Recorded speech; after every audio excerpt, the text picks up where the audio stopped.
Hello guys, my name is Lars Stender. I'm a writer from Denmark who specializes in science fiction fantasy stories. Today I'm here to read a chapter from Mandigo and the Hellhounds, a fantasy book I have been writing. And if you want to know more about my works, just follow links at the bottom of the screen. Okay, Mandigo and Hellhounds, chapter 28. Gloom and darkness were the first things Mandigo and his friends saw when the stone seal was rolled to the side. The glow from Mandigo's lamp seemed to get completely swallowed by dark shadows, and cold, damp air filled with vapors of dust and mold met the four young adventurers when they tried to look inside. Can you see anything? Jasper queried in a whisper, as though he feared waking the dead with his voice. Mandigo narrowed his eyes and bent down further through the opening. He caught a vague view of a tall, vaulted room that stretched far away into nothingness. He cocked his head to the side and thought he could hear the faint sound of running water. Not really, but I think I can hear water, he said, and turned briefly around towards the others. Caspar was kneeling next to Helena, was catching her breath after her own unsuccessful attempt at opening the crypt. Jasper stood right behind her and was practically as pale as a corpse. I'm going to crawl in there now, Mandigo announced.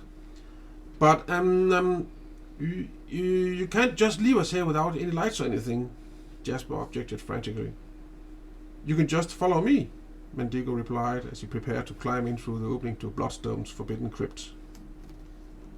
What about Helena? Caspar wanted to know.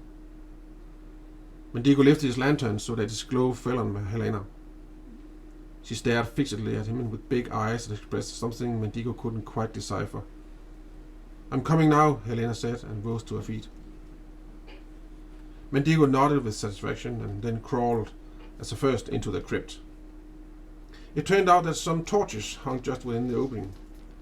Mandigo took 3 of them down from their holders and gave 1 to each of his companions. The word Esrat was said 3 times, softly, and the torches were lit. It was now possible to see more details. The crypt had to have been extremely old. There were even dripstones hanging from the walls, and in several spots dripstone stalagmites emerged from the floor. Here and there an object would be lying about, an old piece of iron, some piece of rotten wood, a rusty sword, a pile of chains, an unsteady chair, a moth-eaten chest of drawers, all of it covered by a veil of spiderwebs. At intervals, alcoves that had been carved from the very bedrock would emerge on the crypt's walls. Most of them held a stone sarcophagus. Some of the sarcophagi were decorated with inscriptions that with time had become somewhat illegible, and some were adorned with 3-dimensional figures or effigies of the dead. Others still were covered with a memorial plaque. Suddenly, there was a loud gasp from Jasper. Drawn by curiosity, he had gone closer to one of the alcoves and had lit inside of it with his torch, only to discover that instead of a sarcophagus, there was a skeleton. The others came over to have a look at it too. The skeleton was armed head to toe and carried an impressive-looking helmet that had, however, crumbled with age, just like parts of the skeleton itself had. Why isn't he lying in a coffin? Jasper stammered hoarsely. Maybe whoever buried him didn't have time, Mandigo suggested and tried to read the inscription above the alcove. As far as he could decipher, it said, Rufus the 6th, Count of Bloodstone, 631, 639, ES. The Count had been lying on his cold shelf for nearly 300 years. Presently, Mandigo felt a tremendous shiver, and he thought that he saw a flash of movement out of the corner of his eye. He span around, but everything was seemingly dark and quiet around him and his small group. What is it? Jasper inquired. I don't know.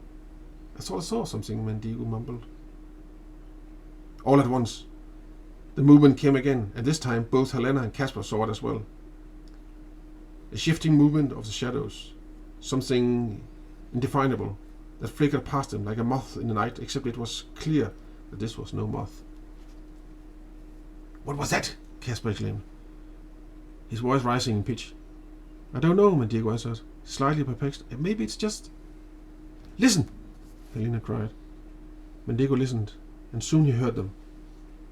Whispering voices.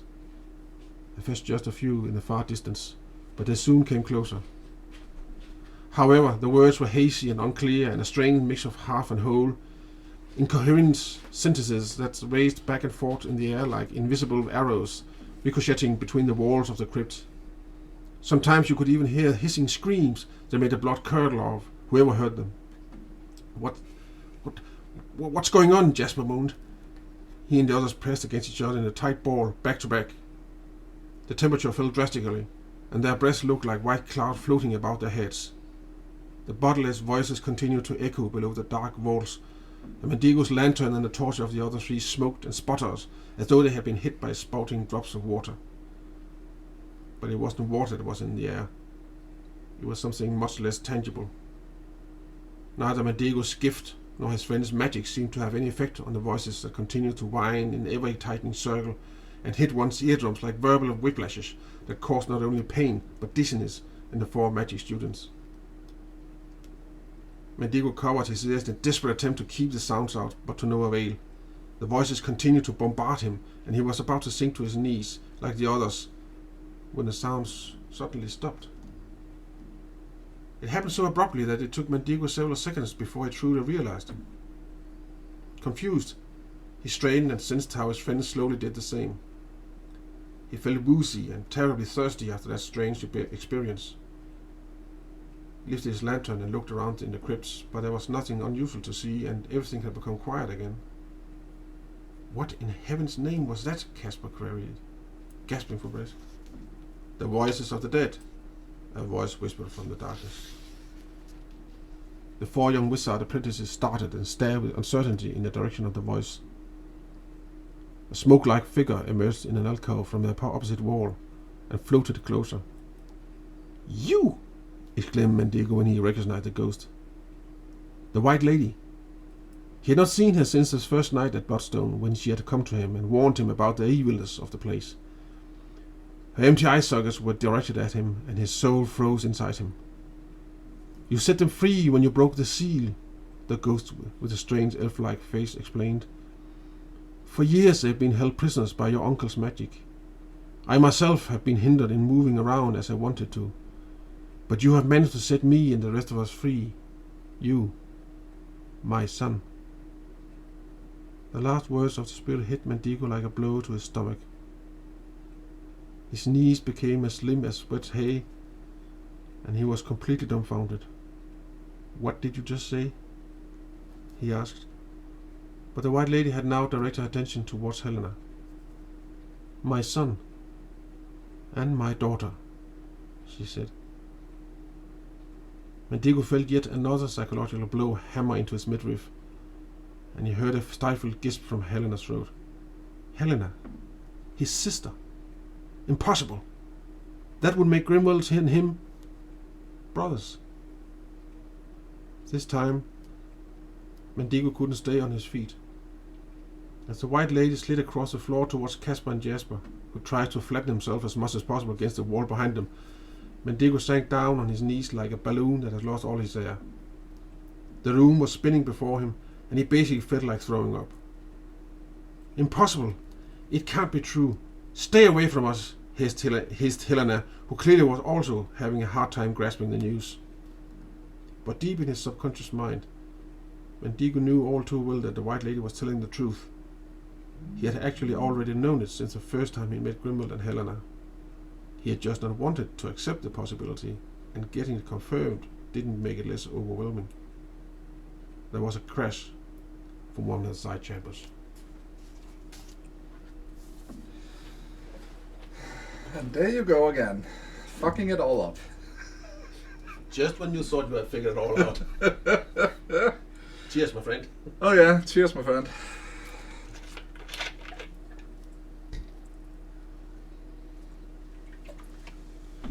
So.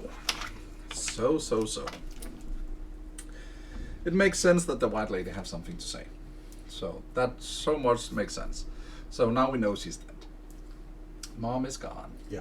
So what we didn't know is she had more children. Yeah. And clearly she has a lot of magic, since her kids have a lot of magic. And they didn't know they had a brother. Nope. They didn't know they were siblings. That's right. They have not, well, apart from Helena and Grimwald, know they were brother and sister. They didn't know that they had another sibling somewhere in the world. No, exactly. So, and for some reason his uncle kept him away. Yeah. Which we don't know why. Not yet. So with the news, we can only say that the crypt is now unlocked. Yes. And now we want to know what she's gonna do. Yeah. Because she's free. Yeah. So what is that going to mean? And also, whose is that? Yeah. Because she must know. Yeah. So why didn't she tell? That's right. So something definitely interesting going on there. Yeah. And also, I don't think that Mandigo should get hot on his sister now. No, that's not of a question. that would be messy. Exactly. Really messy. Yeah. Okay, let's cut the recording here.